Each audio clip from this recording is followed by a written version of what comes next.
Waalaikumsalam. Mawar, silakan masuk. Ya Bu. Kan duduk. Ya Ibu, terima kasih.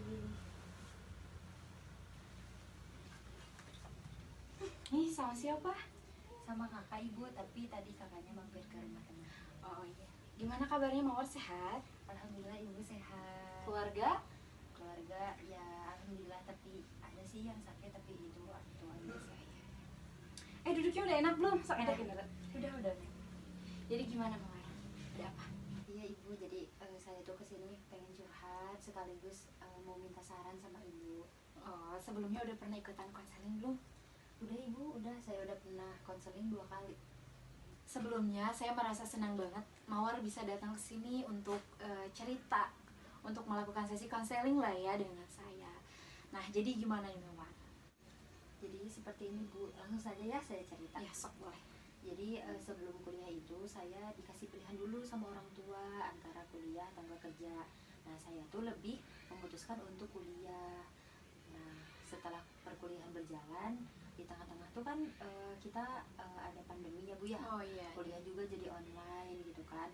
Nah awalnya saya tuh ngerasa nyaman-nyaman aja karena kuliahnya jadi santai gitu, gak terlalu padat lah kegiatannya. Nah tapi di tengah santainya itu jadi saya ngerasa bosen. Akhirnya saya kepikiran lah untuk kerja gitu Bu. Nah saya cari-cari, akhirnya saya menemukan satu pekerjaan yang itu sesuai dengan minat saya gitu, dengan keahlian saya. Akhirnya saya bekerja. Nah saya pikir setelah saya kuliah iya, kerja iya, saya juga kurang dalam mendalami ilmu. Nah akhirnya saya tuh memutuskan juga untuk belajar ngaji kayak di pondok pesantren kayak gitu. Nah otomatis kan saya sekarang triple job ya Bu ya, jadinya kuliah iya, kerja iya, ngaji iya gitu. Nah sekarang yang jadi permasalahannya, saya tuh jadi kurang bisa memanage waktu. Jadi kayak leha-leha kayak gitu Bu, sering bolos, sering di kerjaan juga sering ditegur, kuliah mah apalagi gitu ya, jangan ditanya, udah malas-malasan pisan gitu. Ngaji juga udah jarang karena mungkin karena tidak bisa memanage waktu itu gitu, jadi saya tuh kacau. Jadi apa yang sudah direncanakan tadinya oleh saya itu tidak sesuai dengan ekspektasi saya, seperti itu. Jadi menurut kamu nih sekarang inti permasalahan kamu ini tuh apa sih? Ya saya sadarnya saya kurang bisa membagi waktu Ibu sekarang. Ya, itu salah satu ya yang saya tangkap adalah itu salah satu permasalahan dari kamu sekarang. Selain itu kamu ngerasa gak ada masalah lain dari diri kamu, gitu misalnya ketidakstabilan emosi atau sering marah-marah gitu?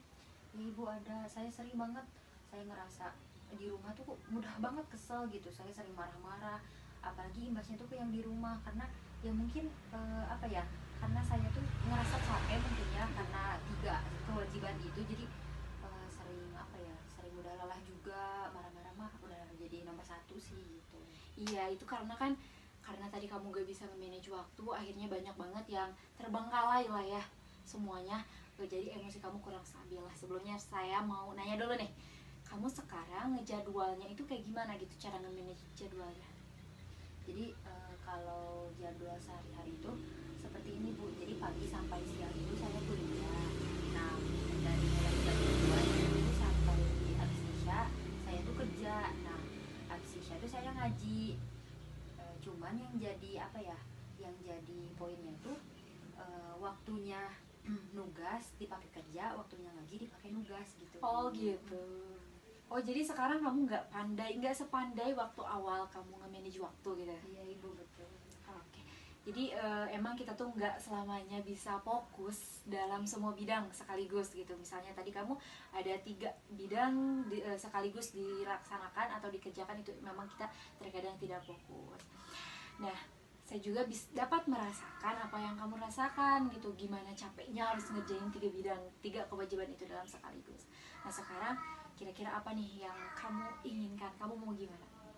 Ya jadi saya tuh sekarang pengen minta saran ke Ibu, pengen nyari solusi gitu, gimana baiknya gitu. Oke. Nah, jadi kan tadi kamu sudah apa ya, memaparkan permasalahan kamu gitu. Kamu sudah merasa, kamu sudah sadar dari permasalahan kamu, di mana kamu memang belum bisa lagi memanage waktu dengan baik, yang mengakibatkan kepada ketidakstabilan emosi.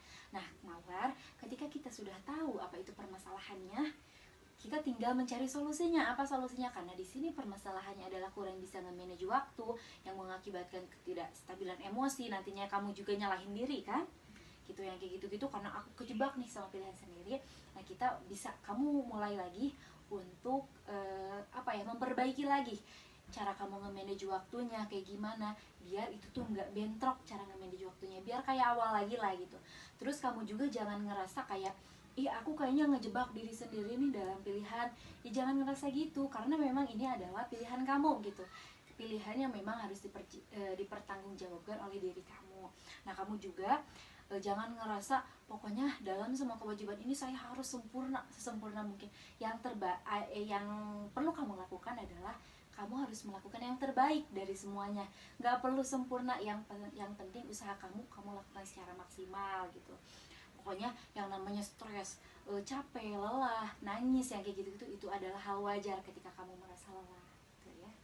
Ibu mungkin akunya juga sih ya yang sering terlalu menuntut apa ya, semuanya tuh harus sempurna gitu. Jadi akunya juga sering nyalahin diri sendiri, aku merasa terjebak gitu.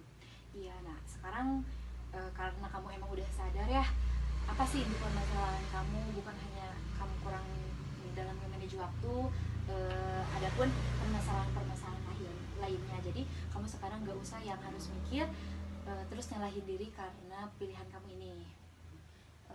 Bahkan Bu, waktu itu mah saya sempat mikir apa saya harus ngelepasin satu kewajiban itu gitu. Eh, Salah satunya ya aku harus ngelepasin kerja gitu atau enggak ngaji gitu, karena tadinya itu loh aku yang nggak bisa memanage waktu, jadi sampai kepikiran ke sana gitu Bu. Ya mungkin ada kemungkinan ya, kalaupun Mawar mau melepaskan salah satu dari yang udah dipilih sama Mawar.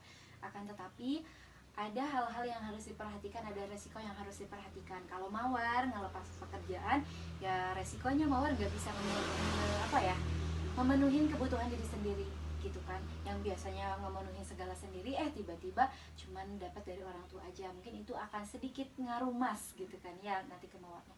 Kalau Mawar ngelepasin ngaji, ada hal yang kan diri kita butuh siraman rohani gitu, tapi nanti Mawar akan ngelepas hal itu gitu. Kalau pun Mawar mau ngelepas hal itu. Iya, jadi Ibu kenapa tadi sampai kepikiran ke sana, karena mungkin kalau misalkan aku terpilih tiga sekaligus, aku juga bingung gitu cara ngerubah jadwalnya. Aku tuh harus kayak gimana lagi gitu. Ya tadi kalau melihat dari permasalahan Mawar ya, yang waktunya ngaji dipakai, yang harusnya dipakai ngaji dipakai nugas kuliah gitu, karena itu bisa diperbaiki mulai yang harus niat, bener-bener niat, dan harus ingat pada resiko. Yang namanya waktu kuliah yang harus dipakai kuliah, yang waktunya kerja itu pakai kerja, dan waktunya ngaji dipakai ngaji. Meskipun nanti waktu istirahat resikonya akan terambil oleh tugas kuliah, karena itu sudah menjadi resiko. Mungkin untuk cara memanage waktunya bisa seperti itu, bisa dilihat lagi, bisa atau nugas bisa diselip-selipin di waktu-waktu tertentu kan. Kalau weekend tuh nggak kerja kan ya. Nah itu bisa nanti di weekend untuk nugas, jadi malamnya tetap bisa untuk istirahat. Nah kayak gitu Mawar. Kira-kira nih dari sesi konseling hari ini, Mawar ngerasa masih ada yang mengganjal gak? Enggak sih Bu, saya cukup merasa tercerahkan, dan solusi yang Ibu sampaikan juga insya Allah bisa membantu saya gitu untuk bisa lebih baik lagi, dan saya juga untuk bisa lebih mampu mengatur jadwalnya kembali. Iya. Alhamdulillah kalau Mawar udah ngerasa seperti itu, saya berharap Mawar bisa lebih lagi memanage waktu, bisa sukses lagi di tiga bidang itu pokoknya ya. Nah baik Ibu, mudah-mudahan saya bisa menerapkan apa yang Ibu sampaikan di kehidupan saya selanjutnya. Saya mengucapkan terima kasih banyak kepada Ibu sudah bersedia meluangkan waktunya untuk saya dan memberikan pencerahan sekaligus solusi untuk saya. Oke, siap, sama-sama. Kalaupun nanti ada permasalahan lagi atau ada hal apapun yang mau diceritakan, jangan sungkan untuk datang ke sini ya. Iya siap Ibu. Saya duluan ibu, saya Oh. pulang duluan nggak Oh boleh boleh Boleh. Mas. Udah datang kakaknya? Iya udah. Oh iya silakan. Terima kasih banyak ya ibu Ya. ya. Hati-hati ya di jalannya. Assalamualaikum. Waalaikumsalam.